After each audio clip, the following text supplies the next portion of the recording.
It may be too late to help many landlords as the federal eviction moratorium comes to an end. I'm Tony, and this is Real Estate Investing and Landlord News. Alright, so I have two interesting articles for you today, and it's going over the fate of many landlords after this extremely long eviction moratorium finally came to an end. Some landlords just were not able to survive through all this, and they were forced to sell or face financial ruin. And the second article I'm going over is about a protest that tenants had when the Supreme Court ended the eviction moratorium. Apparently, they weren't happy that they weren't going to be getting any more government handouts. So before I get into those two articles, though, go ahead, hit that like and subscribe button. Maybe leave a comment down below and let me know what you think of these tenants who are complaining that the eviction moratorium is over, okay? I think that they're just a bunch of, socialists, and they're mad that they don't get their free government check anymore, and they don't get to stay for free off of the backs of landlords. And now they're up here trying to get it restored, and I think it's ridiculous. Anyway, first article comes from finance.yahoo.com, and it says, why the overturned eviction moratorium may be too little, too late for both renters and landlords. The Supreme Court's decision last week to strike down the pandemic-era eviction moratorium may arrive too late for many struggling independent landlords, even as it appears to heighten the risk of eviction for tenants behind on their rent. Thursday's decision by the U.S. High Court found that the Center for Disease Control and Prevention lacks authority under federal law to impose an eviction ban, which was set to expire on October 3rd. The court stressed that Congress, rather than the CDC, must specifically authorize an eviction policy. Yeah, I covered the whole end of the eviction moratorium in a video already, but the CDC did not have authority to issue any sort of eviction moratorium. The Supreme Court had already told the Biden administration this, and they passed this unlawful eviction moratorium anyway. And fortunately, it was struck down. It took an extra 3 weeks, but it was still struck down, and I'm glad about it. Okay, so now we just need to get rid of all these state and local eviction moratoriums as well. The federal eviction moratorium was a lifeline for millions of families, the last remaining federal protection keeping them safely and stably housed throughout the pandemic. Diane Yentl, president and CEO of the National Low-Income Housing Coalition, said in a statement to Yahoo. The tragic, consequential, and entirely avoidable outcome of this ruling will be millions of people losing their homes this fall and winter, just as the Delta variant ravages communities and lives, Yentl said. Well, that sounds like a bunch of garbage to me, okay? First of all, as many people have pointed out, these aren't their homes, okay? These homes actually belong to the landlords, okay? They are renting a place to stay, and they have not paid their rent. So, there can't be a thing where someone else has to pay to keep you housed in their property, okay? That's ridiculous. The landlords need their properties back. They need paying tenants in their properties. That's the only way that this system works, okay?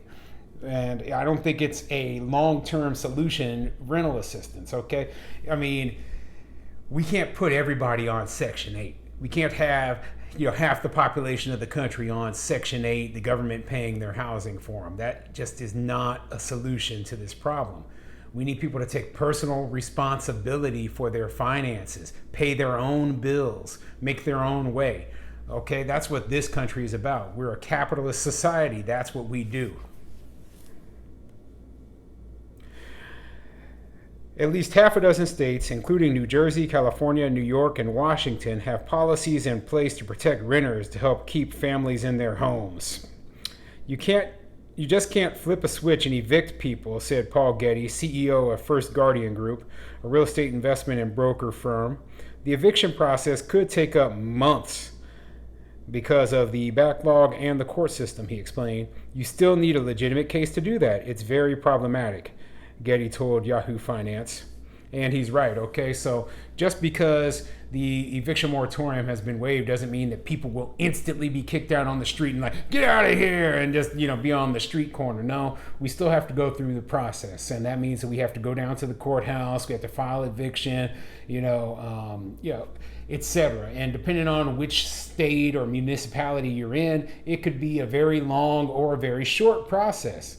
So there still is time to work something out with the tenant in the case of rent that's owed. There still is time for people to get rental assistance, but at least the process is moving again, and that's better than nothing at this point.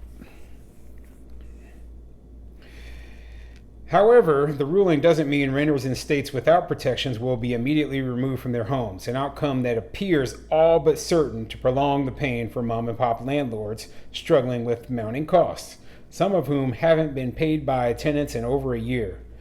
While eviction filings are expected to ramp up, it is unclear how quickly already backlogged courts can process new filings or how effective the remaining patchwork of state and local protections will be in keeping renters in place until they secure rent relief.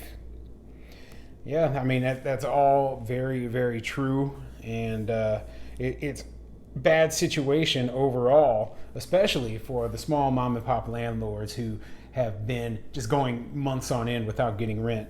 But I'm going to skip over a little bit in this story and get down to this little part that tells a landlord story. And it's not a good situation this landlord was put in. A landlord's lament. It doesn't help us. Some landlords, however, slammed the lifting of the ban, describing it as too late. Many independent property owners have been swamped by rising costs associated with taxes, insurance, utilities, and upkeep, even as tenants have gotten government lifelines. We're already been forced to sell our house, so it doesn't help us, James Bathgate, a landlord in California, told Yahoo Finance in an interview. I do feel sorry for the thousands of other mom and pop landlords, many of whom are retired and living on fixed incomes, just like us, and rely on rental income for their retirement, Bathgate said. If they've been able to hold out, hopefully they can now survive. Bathgate owned a rental home in a rural town in San Mateo County in Northern California, where he says he is owed more than $50,000 in unpaid rent dating back to March of 2020. Yet according to Bathgate, a tenant refused his pleas to pay and demanded a jury trial because she knew at the time the county wasn't holding trials. Wow. Okay, that's how ridiculous this is, okay?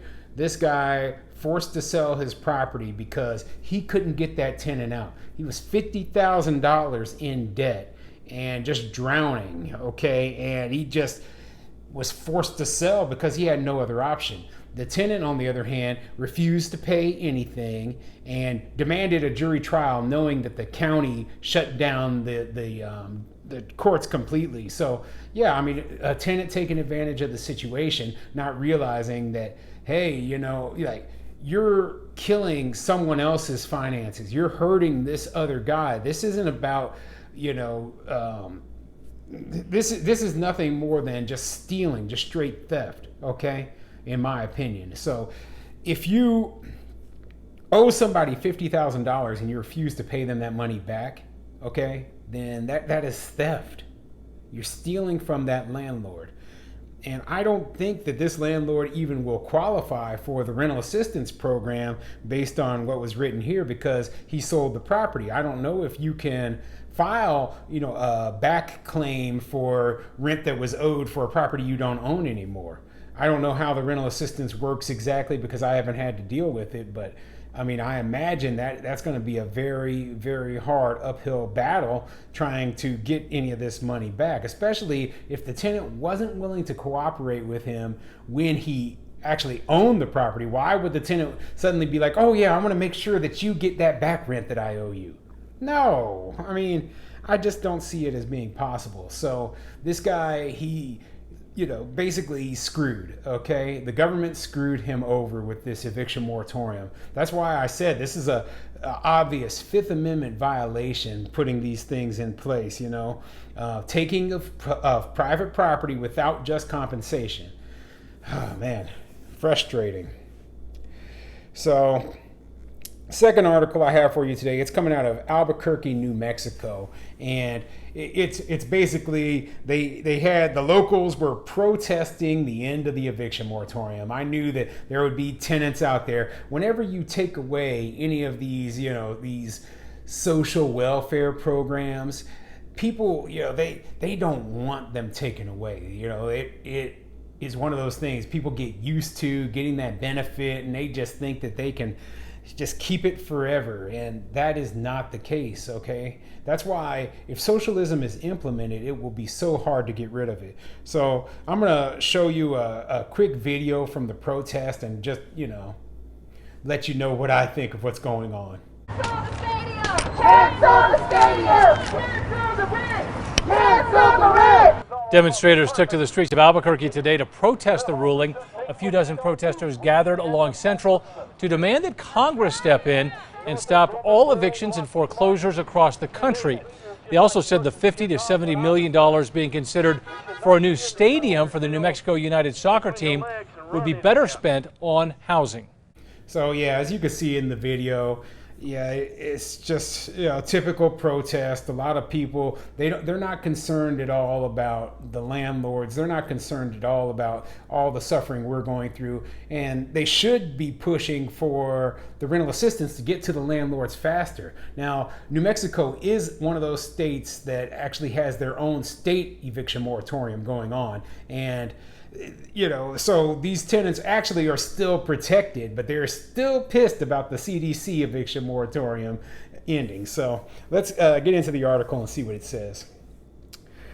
The Supreme Court rejected the Biden administration's moratorium on evictions. That means millions of Americans suffering the financial hardship from the pandemic could lose their homes. The court ruled the CDC had exceeded its authority by preventing landlords from evicting tenants during the health crisis. In response to this, demonstrators took the streets of Albuquerque Friday evening to protest the ruling. Dozens of protesters gathered along Central to demand that Congress step in and stop all evictions and foreclosures across the country.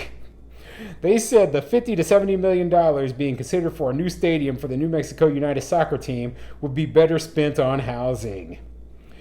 We here to fight back and demand a cancellation of all rents and mortgages. We want guaranteed housing for all. We believe housing is a human right. There's a housing crisis in the United States before the pandemic, and it has been exacerbated because of the pandemic, said Bex Hampton, a delivery driver. For now, New Mexicans are protected from evictions by a statewide moratorium that remains in effect indefinitely. Yeah, a lot of the same talking points that you will get from the cancel rent crowd, which honestly, the cancel rent crowd is just an extension of, the socialist crowd. They're just a bunch of very socialist, people. They think the government should pay for everything. Housing is a human right. We're like, well, what housing is a human right? Should I just be able to go down to the mansion down the street and say, no, I deserve to live here in this mansion? Or whatever. You can't say that housing is a human right, and if you do, then who makes a decision on what housing each person is going to live in? Is it going to be the government? Is it going to be you? Is it I want personal control over my life, where I live, how I live, etc. That's why this cancel rent and stuff. You have to really dig deep and look at what they're trying to truly accomplish with it. And I think it's just a fight for socialism, honestly.